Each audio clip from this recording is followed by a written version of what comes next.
Hi there, I'm Danielle Robinson, a PhD candidate in Rural Studies at the University of Guelph.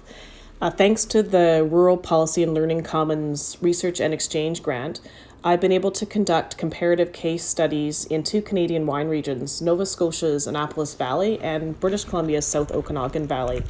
My research looked at the relationships between food sovereignty, cultural sustainability, and rural tourism, and was possible thanks to the RPLC, the support of my advisor, Dr. Wayne Caldwell, and my committee at the University of Guelph, and the exchange host, Dr. Kathleen Cavaney, professor and director of Rural Research Collaborative in the Faculty of Agriculture at Dalhousie's Truro campus. Kathleen provided expertise on issues related to rural food sovereignty and acted as a conduit to community introductions in Nova Scotia and accompanied me on a day of exploring. Here I am in the Annapolis Valley in Nova Scotia, where I conducted interviews, which involved in-person field work and virtual research.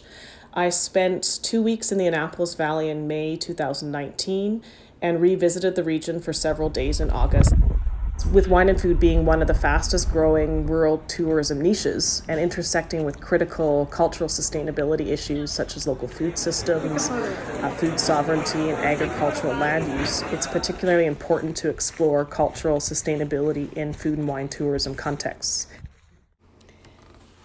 In BC, I was able to spread out my field research in the South Okanagan Valley from fall 2018 to spring 2019, since the case communities were within commuting distance. Here you see the landscape of the South Okanagan Valley. Orchards and vineyards predominate. I am so grateful for the opportunity to receive funding from RPLC to help me conduct my dissertation research.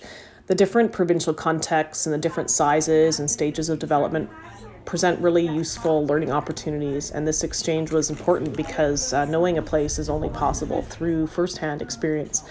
It allowed me to provide recommendations to help guide rural policy that maximizes the positive contributions of rural tourism. And participants in both regions expressed enthusiasm about the project and interest in receiving research results.